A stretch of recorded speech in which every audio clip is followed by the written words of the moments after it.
Hi everyone. So I've recently finished Far From the Tree by Robin Benway, and this is a YA contemporary story about three teenagers who discover that they are biologically related to one another. So we've got a triple point of view from Grace, Maya, and Joaquin, the three characters.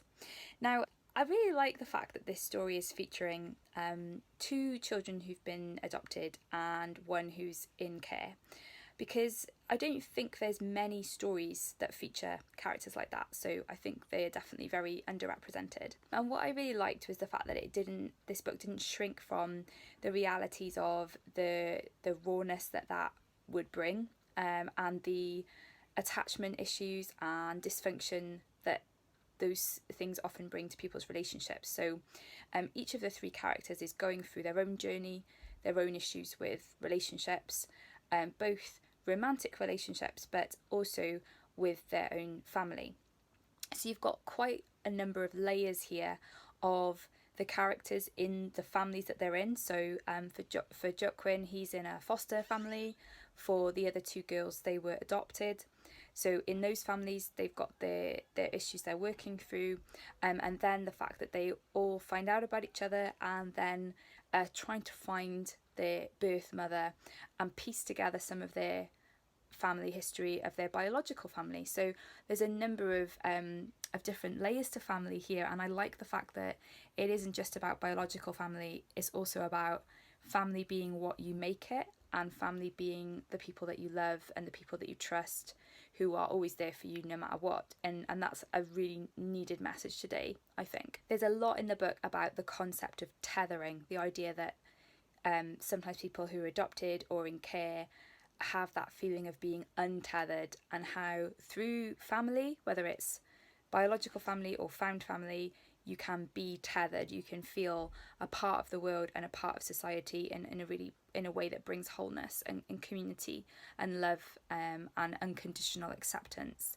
And I really like the overlap between the three point of views, because even though these characters were very distinctive and had their own things to work through, there was some nice overlapping of linguistic terms and similar veins, trains of thought that I thought was really powerful. I like the fact these three characters are really unique with their own situations, but there's things that draw them together, and they find refuge in one another through some really challenging situations. So there's Grace, who's just had a baby and given the baby up for adoption. That happens right at chapter 1, basically, of the book. And I did feel that maybe could have been explored more, because the book was focusing so much on Grace finding her biological sister Maya and then their biological brother Joaquin.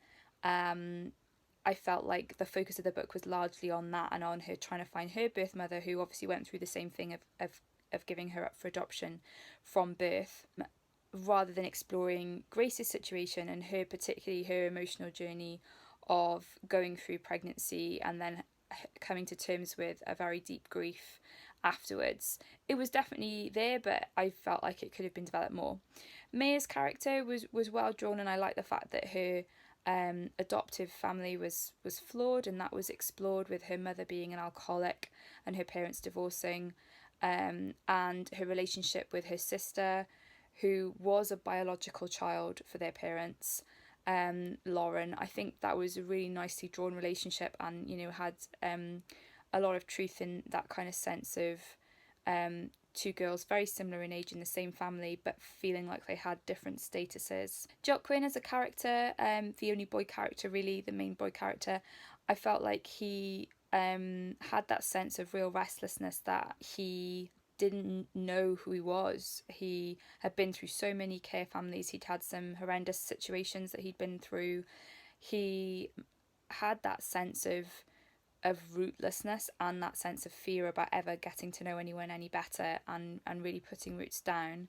And I think his decisions to hold back from giving love to others and from being tethered, I think that was particularly realistic.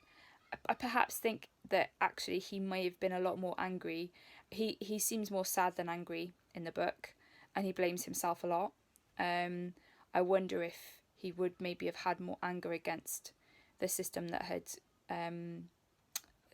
put him through all that, but at the same time, he was still a likable character that you could really understand why he was making the decisions that he was making, even though you might feel that he was making the wrong decisions.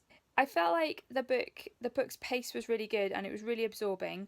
And as you follow the three different characters, there's a really nice overlap in the story and the plot, and they help each other through the various crises of their lives.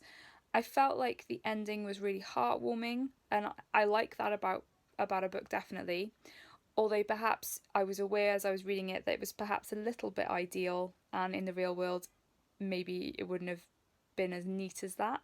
Overall, though, I felt like these characters were very believable.